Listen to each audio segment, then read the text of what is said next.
Saya lanjutkan kembali dua sisi. Sekarang kita berbicara mengenai demokrasi ya. Saya ingin menampilkan beberapa gambar berikut ini untuk kita saksikan bersama.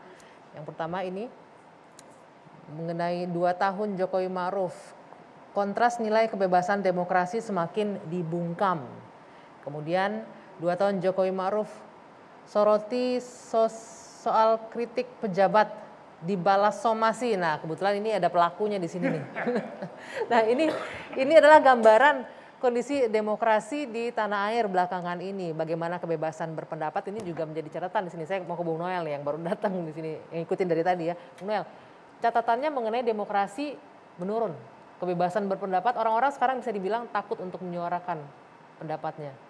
Karena gini, kalau dibilang kurang atau apa, saya nggak ngeliat dari kacamata apa. Tapi menurut saya justru di eranya Jokowi, demokrasi terjaga dengan baik. Ukurannya apa terjaga? Parameternya kawan-kawan yang melakukan kritik nggak menjadi persoalan.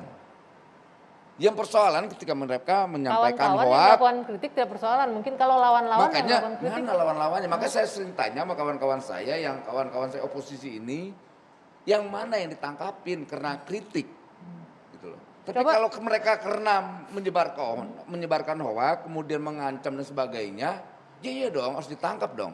Bahaya, karena demokrasi tidak boleh ada ancaman. Pertama itu. Kedua, demokrasi tidak boleh yang namanya menyebarkan kebohongan. Ketiga, penegakan hukum harus tetap ada. Jangan menjadi alasan karena negara memakai instrumen hukum untuk menindak oposisi, itu tidak bisa. Karena salah satu cita-cita demokrasi adalah penegakan hukum itu sendiri.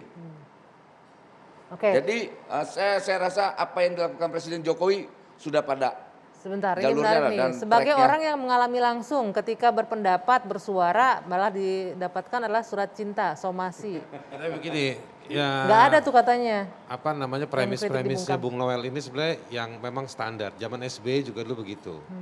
Ketika ada orang ditangkap di Papua, saya ingat betul dulu Pak Joko Suyanto bilang nggak ada. Itu melanggar tindak pidana, nggak ada tahanan politik. Jadi memang karakternya negara akan seperti itu. Jadi mau SBY mau Jokowi ya sama aja. Enggak, biar saya jelasin dulu. Enggak gitu, enggak fair dong. Gini, kita menilai seorang itu harus lebih fair. Enggak bisa atas tuduhan yang sifatnya objektivitas, sinisme. Ya, makanya saya Karena mau lihat Aris jelasin. ini basis pemikirannya dasarnya adalah sinisme politik, itu tidak bisa. Anda akan bilang itu sinisme sinis, politik, Bung Haris. kenapa? Karena saya mau menjelaskan Anda potong. Jadi Anda anggap gini. itu. Ofensi politik yang dilakukan Aris ini kan tidak baik lah, tidak mengedukasi secara Sebentar, politik. kita dengarkan kalau gitu penjelasannya sampai tuntas, Bung Haris. Samanya Iya, gimana? saya dianggap sinis karena saya nggak boleh jelasin. Sebenarnya ini karakternya rezim ini begini, gitu. Ada mahasiswa berapa hari lalu di Smackdown sama polisi. Apakah itu penegakan hukum? Kan Anda bilang harus ada penegakan hukum. Yang digambar itu dilihat mahasiswa itu dibanting. Terus polisi bilang sudah berdamai dengan orang tersebut. Terus berikutnya orang tersebut masuk rumah sakit. Ini penegakan hukum atau bukan?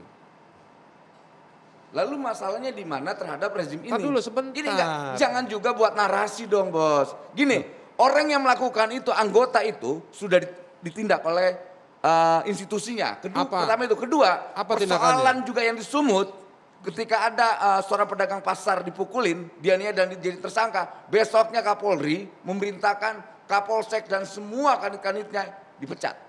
Oke, artinya ada aksi dan reaksi, ada respon dulu baru bertindak gitu ya. Ini artinya jangan itu juga menjadikan data, membuat narasi seakan-akan di pemerintahan Jokowi tidak ada penegakan hukum.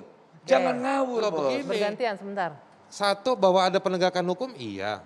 Nah, tapi itu juga banyak saya diakuin dulu bahwa ada penegakan hukum tanpa ada sebuah narasi-narasi seperti tadi iya, itu. kalau dibuat viral baru ada penegakan hukum. Sekarang pengacara pembela lingkungan dibunuh, proses hukumnya seperti apa? Nggak jalan.